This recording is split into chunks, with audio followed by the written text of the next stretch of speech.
Hello दोस्तों, नमस्कार। मैं अमन यादव। मैं आपको फिजिक्स का एक नया टॉपिक लेके आया हूँ। आज वो बताने वाला हूँ। वो टॉपिक है दूरी तथा विस्थापन। किसे कहते हैं दूरी, किसे कहते हैं विस्थापन, ये आज आपको समझ में आ जाएगा। जैसे मान लीजिए एक लड़का है निरहू। क्या नाम है? निरहू। और निरहू को दिल्ली मान लीजिए जाना है। कहाँ जाना है? दिल्ली। मान लीजिए दिल्ली कहीं यहाँ है, दिल्ली। अब निरहू को दिल्ली जाना है। मान लीजिए निरहू अपने घर से चलना प्रारंभ किया। जहाँ से प्रारंभ किया उसे प्रारंभिक बिंदु कहते हैं। मान लीजिए दिल्ली निरहू अपने घर से चलना प्रारंभ किया। वह जाके कोई कहीं अपने रिलेशन में रुका, मतलब अपने रिश्तेदार के घर रुका। फिर वहाँ से चला कहीं रास्ते में भोजन वोजन किया। फिर जाके वह दिल्ली पहुँचा। और मान लीजिए एक आदमी और है रमेश। रमेश भी अपने घर से निकला। वो भी दिल्ली जाना चाहता है। रमेश भी अपने घर से निकला। वह रास्ते में कहीं गया, रुका अपने दोस्त के घर, फिर कहीं आके रुका, फिर होटल में रुका, फिर खाना खाया, वहाँ फिर आराम किया, फिर जाके दिल्ली पहुँचा। मतलब निरहू और रमेश जैसे जैसे जैसे जैसे रास्ता था वैसे वैसे दिल्ली की तरफ चलना प्रारंभ किया। तो हम कह सकते हैं दूरी क्या होता है? तो रास्ते की लंबाई दूरी कहलाती। तो हम बता सकते हैं कि निरहू और रमेश जैसे जैसे रास्ता था वैसे वैसे दिल्ली पहुंचे। तो रास्ते की लंबाई को हम दूरी कहते हैं। और समझे कि विस्थापन क्या होता है। भैया आप बता दीजिए विस्थापन क्या होता है। तो विस्थापन हम बता दें कि ये जहाँ से चलना प्रारंभ करता है कोई इंसान, कोई व्यक्ति, उसे प्रारंभिक बिंदु कहते हैं। और वो जहाँ पहुँच जाता है उसे अंतिम बिंदु कहते हैं। ये हुआ अंतिम बिंदु। ये हुआ अंतिम बिंदु, ये हुआ प्रारंभिक बिंदु। तो विस्थापन यही होता है कि प्रारंभिक बिंदु और अंतिम बिंदु के बीच की नज़दीक दूरी, बीच की न्यूनतम दूरी को विस्थापन कहते हैं। ये हुआ प्रारंभिक बिंदु, ये हुआ अंतिम बिंदु। तो इसके बीच की जो न्यूनतम दूरी है ये वाला होगा। तो प्रारंभिक बिंदु, अंतिम बिंदु, प्रारंभिक बिंदु, अंतिम बिंदु के बीच की न्यूनतम दूरी को विस्थापन कहते हैं। आप कहेंगे हाँ विस्थापन समझ आ गया, दूरी आ गया, लेकिन आप कुछ इस पर सवाल करा दीजिए तो हमको और ज़्यादा क्लियर हो जाएगा। तो मैं आपको सवाल कराने जा रहा हूँ, आप देख लीजिए सवाल कैसे होता है इसका। आपको डायरेक्शन के बारे में पता होगा, या उससे पहले मैं आपको और अच्छा बता दूं। जैसे मान लीजिए एक लड़का, जैसे निरहू है, निरहू वृत्त के एक सिरे से चलना प्रारंभ करता है और वहीं वापस आ जाता है। तो आप इसमें बताइए कि विस्थापन क्या होगा और दूरी क्या होगा। ये वृत्त है, वृत्त के एक सिरे से निरहू चलना प्रारंभ करता है और वहीं फिर वापस आ जाता है। निरहू चलना प्रारंभ करता है और वहीं से वापस आ जाता है। तो आप इसमें बताइए दूरी क्या होगा, दूरी और विस्थापन क्या होगा। विस्थापन, दूरी क्या होगा और विस्थापन क्या होगा। तो मैं आपको बता देता हूं कि दूरी क्या होगा और विस्थापन क्या होगा। जैसे देखिए कि निरहू यहाँ से चलना प्रारंभ किया, धीरे धीरे धीरे धीरे वृत्त का पूरा एक चक्कर लगा के फिर वहीं वापस आ गया जहाँ से चलना प्रारंभ किया था। तो आप बताएंगे कि इसमें प्रारंभिक बिंदु कौन है और अंतिम बिंदु कौन है। तो आप कहेंगे भैया इसमें ये प्रारंभिक बिंदु, मतलब जहाँ से चलना प्रारंभ किया था प्रारंभिक बिंदु, मतलब ये प्रारंभिक बिंदु हो गया, ये प्रारंभिक बिंदु हो गया, प्रारंभिक बिंदु, मान लीजिए प्रारंभिक बिंदु। लेकिन वो जहां से चलना प्रारंभ किया था धीरे धीरे वहीं आ गया, मतलब यही अंतिम बिंदु भी हो गया। अंतिम बिंदु, यही अंतिम बिंदु हो गया। तो मतलब यहाँ विस्थापन क्या होगा। विस्थापन क्या होता है, प्रारंभिक बिंदु और अंतिम बिंदु के बीच की न्यूनतम दूरी को विस्थापन कहते हैं। लेकिन जहाँ प्रारंभिक बिंदु है वहीं अंतिम बिंदु है, तो उसके बीच की कुछ दूरी ही नहीं बची, तो मतलब विस्थापन यहाँ शून्य हो जाएगा। यहाँ विस्थापन शून्य हो जाएगा। तो आप कहेंगे भैया विस्थापन तो समझ में आ गया, लेकिन दूरी क्या होगा यहाँ का। तो मैं बता दूं दूरी क्या होगा। जहाँ से चलना प्रारंभ किया था पूरा एक चक्कर लगा लिया वृत्त का निरहू ने, तो देखिए दूरी क्या होगा। तो दूरी का एक चक्कर पूरा लगा लिया, मतलब वृत्त का पूरा लंबाई तय कर लिया निरहू ने। तो वृत्त की पूरी लंबाई को तय करने को वृत्त का परिधि कहते हैं। मतलब निरहु यहाँ से चलना प्रारंभ किया, अब पूरा एक वृत्त का चक्कर लगा लिया। वृत्त का पूरा एक चक्कर लगाना ही वृत्त की परिधि कहलाता है। तो वृत्त की परिधि होती है 2πr, मतलब यहाँ दूरी हो जाएगा 2πr। अब आपको समझ में आ गया होगा कि दूरी और विस्थापन क्या होता है। जैसे मैं आपको कुछ और बता देता हूँ सवाल है, आपको और ज़्यादा क्लियर हो जाएगा। जैसे आप देखिए, आपको डायरेक्शन के बारे में पता होगा। जैसे मैं आपको बता दूं, ऊपर की तरफ उत्तर होता है, नीचे की तरफ दक्षिण होता है, इधर की तरफ पूर्व होता है, इधर की तरफ पश्चिम होता है, पश्चिम। अब मैं बता दूं, मान लीजिए निरहु है, निरहु अपने घर से दक्षिण की तरफ 3 मीटर चलता है। मान लीजिए 3 मीटर चला, और फिर जहाँ दक्षिण की तरफ 3 मीटर चला, फिर वह तुरंत पूर्व की तरफ मुड़ जाता है, और पूर्व की तरफ वह 4 मीटर चलता है। कितना चलता है मैं आपको बता दूं, ये भूल गया मैं बताना कि दूरी का जो मात्रक होता है, दूरी को मापने के लिए मात्रक होता है, इसे कहते हैं मीटर। और विस्थापन भी एक प्रकार का दूरी ही है, मतलब इसका भी मात्रक मीटर ही होगा। तो आप देखिए, निरहु अपने घर से दक्षिण की तरफ 3 मीटर चला तथा पूर्व की तरफ 4 मीटर चला। तो आपको बताना है कि इसमें दूरी कितना होगा, विस्थापन कितना होगा। दूरी कितना होगा, विस्थापन कितना होगा, विस्थापन। तो मैं आपको बता दूं इसमें दूरी कितना होगा, विस्थापन कितना होगा। तो मैंने बताया कि पथ की लंबाई को ही दूरी कहते हैं। मतलब जितना जितना हम रास्ता तय करते जाएंगे, जितना जितना हम रास्ते की लंबाई तय करेंगे, वही दूरी कहलाएगा। जैसे यहाँ से निरहु चलना प्रारंभ किया तो नीचे की तरफ मतलब दक्षिण की तरफ 3 मीटर आया, और फिर यहाँ से 4 मीटर पूर्व की तरफ चला। मतलब इसका दूरी हो जाएगा जितना यह तय किया रास्ता, जो मतलब 3 मीटर यहाँ से यहाँ तक तय किया, फिर यहाँ से 4 मीटर तय किया। तो मतलब 3 मीटर प्लस 4 मीटर मिला कर कितना हो गया, 4 3 7 मीटर इसकी दूरी आ गई। कितना आ गई, 7 मीटर दूरी आ गई। लेकिन आपको विस्थापन निकालने के लिए आपको पाइथागोरस का प्रमेय आना या सूत्र आना बहुत आवश्यक है, इसका कण निकालने के लिए, मतलब इसका विस्थापन निकालने के लिए। और ये प्रारंभिक बिंदु हुआ, ये अंतिम बिंदु हुआ, तो इसका नज़दीक सबसे नज़दीक दूरी, सबसे न्यूनतम दूरी यही होगी, यही विस्थापन होगा। दूरी तो पता हो गया, 3 मीटर प्लस 4 मीटर बराबर 7 मीटर, लेकिन विस्थापन सबसे नज़दीक दूरी, ये प्रारंभिक बिंदु, ये अंतिम बिंदु, प्रारंभिक बिंदु तथा अंतिम बिंदु की सबसे नज़दीक दूरी यही होगी, मतलब यही विस्थापन होगा। अब आपको पाइथागोरस प्रमेय का सूत्र आना जरूरी है, तभी ये आप निकाल पाएंगे विस्थापन कितना होगा। विस्थापन मतलब ये त्रिभुज बन रहा है, त्रिभुज की ये वाली जो भुजा है यही विस्थापन है। ये प्रारंभिक बिंदु है, ये अंतिम बिंदु है, तो ये वाली जो भुजा है यही विस्थापन है। विस्थापन को निकालने के लिए आपको पाइथागोरस प्रमेय सूत्र आना चाहिए। पाइथागोरस प्रमेय सूत्र क्या बताता है, त्रिभुज के लिए, समकोण त्रिभुज के लिए लागू होता है। ये समकोण त्रिभुज है जिसके लिए होता है कर्ण का स्क्वायर, कर्ण का स्क्वायर बराबर लंब का स्क्वायर प्लस आधार का स्क्वायर। आप कहेंगे इसमें आधार क्या है, लंब क्या है, कर्ण क्या है। तो मैं बता दूं, लंब क्या है, आधार क्या है, कर्ण क्या है।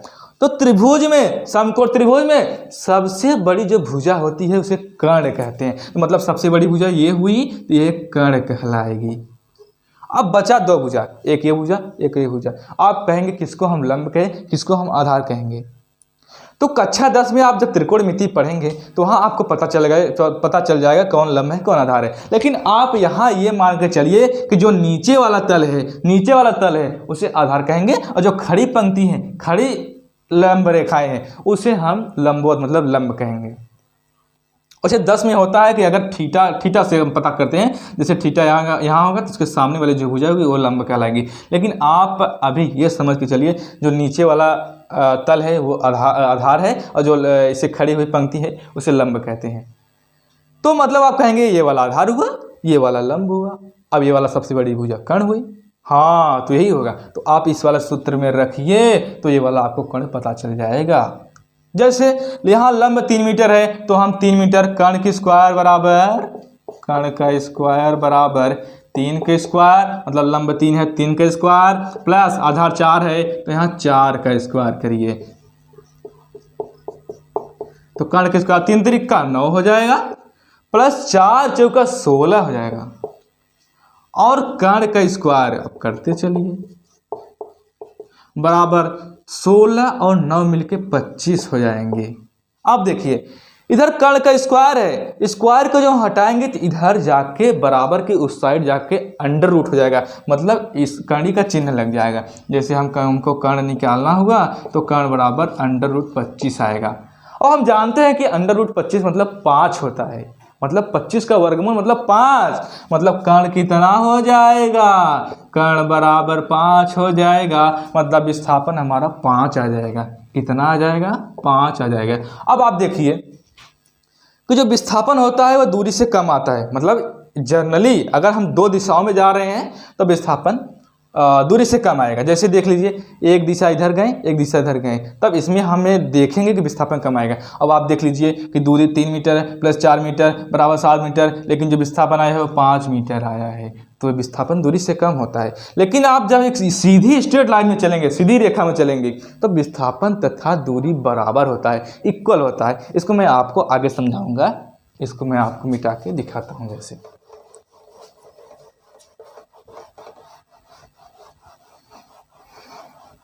जैसे आप देखिए कि मान लीजिए निरहु अपने घर से चलना प्रारंभ किया और जाके एक दुकान पे रुका, और वो दुकान उसके घर से सीधा सीधा एकदम था, वह दूरी थी 10 मीटर। तो यहाँ इसने अपना डायरेक्शन चेंज नहीं किया, मतलब अपना दिशा चेंज नहीं किया, ना ऊपर गया ना नीचे गया, ना एक दिशा में गया, मतलब एक ही दिशा में सीधा गया। तो यहाँ जो दूरी होगा वह है दूरी और विस्थापन बराबर होगा, दूरी भी 10 मीटर और विस्थापन भी 10 मीटर। लेकिन अगर मैं कहूँ कि निरहु अपने घर से चलना तो प्रारंभ किया और वह दुकान पर भी पहुंच गया, लेकिन दुकान से फिर वह वापस अपने घर के पास ही चला आया, मतलब घर पर ही चला आया, तब आप बताइए दूरी और विस्थापन कितना होगा। तो मैं आपको बता दूं कि हाँ दूरी तथा विस्थापन अलग अलग आएगा। जैसे देखिए दूरी और विस्थापन कितना होगा, विस्थापन को यश से दिखाते हैं कितना होगा। तो निरहु अपने घर से चलना प्रारंभ किया और दुकान पर पहुंच गया, और वह दूरी पूरा थी 10 मीटर, मतलब यहाँ से यहाँ तक 10 मीटर तय किया, अब फिर 10 मीटर वापस घर पर आया, मतलब उसका दूरी कितना हो गया, 10 + 10 मिलकर 20 मीटर हो गया, मतलब दूरी कितना हो गया, दूरी 20 मीटर हो गया। लेकिन अब आप कहेंगे विस्थापन कितना हो जाएगा, तो मैं बता दूं विस्थापन अब कितना होगा। तो विस्थापन में हमने आपको सिखाया है कि प्रारंभिक बिंदु और अंतिम बिंदु के बीच की नज़दीक दूरी को विस्थापन कहते हैं।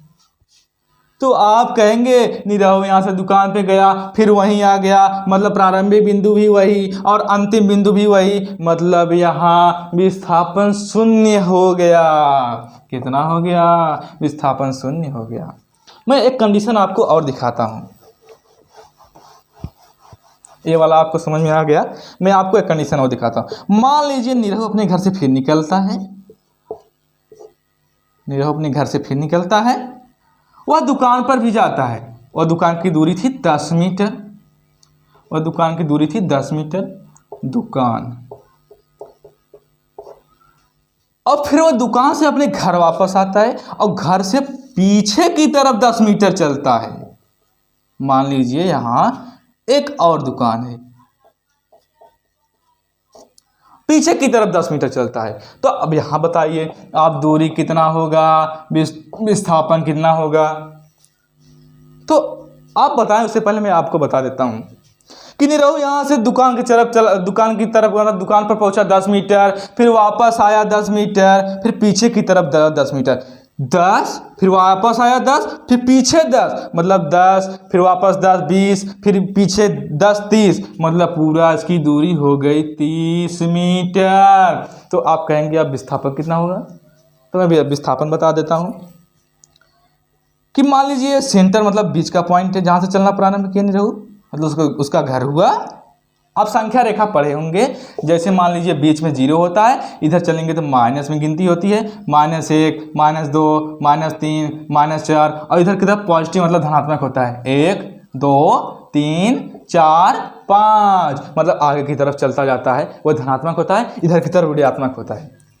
अब ऐसे मान लीजिए विस्थापन कितना होगा, निरहु ने यहाँ से यहाँ चलना प्रारंभ किया, फिर वापस आया यहाँ तक, मतलब उसका दूरी पूरा विस्थापन 0 हो गया। अब यहाँ से पीछे की तरफ 10 मीटर चला, तो मतलब इसका विस्थापन हो जाएगा -10 मीटर।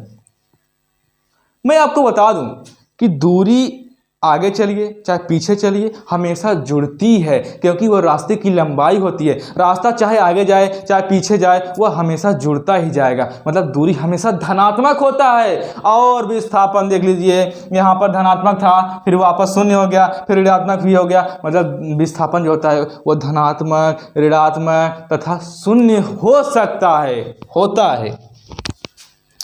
आपको यह भी समझ में आ गया होगा। मैं आपको और बताता हूँ सदिश तथा अदिश के बारे में, कि सदिश क्या होता है और अदिश क्या होता है। क्योंकि जो दूरी होती है वह सदिश राशि होती है, और विस्थापन जो दूरी होती है वह अदिश राशि होती है तथा विस्थापन सदिश राशि होती है। तो राशियाँ 2 प्रकार की होती हैं, एक तो सदिश और एक अदिश।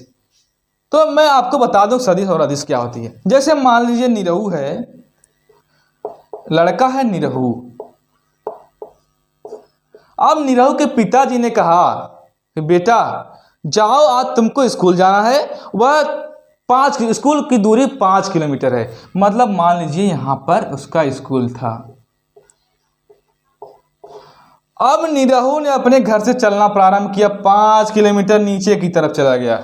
बोला तो दादाजी ने गलत बता दिया था, यार तो स्कूल मिला ही नहीं। फिर वापस लौट के आया, बहुत गुस्से में था। अब फिर अगले दिन फिर इधर की तरफ 5 किलोमीटर चला गया। अब तो और गुस्सा हो गया कि स्कूल मिला ही नहीं, और दादा के ऊपर गुस्सा हो गया। फिर वापस आया घर पे, फिर 5 किलोमीटर इधर की तरफ चला गया, फिर भी स्कूल नहीं मिला। फिर वह अगले दिन 5 किलोमीटर जब इधर गया तो उसका स्कूल मिल गया।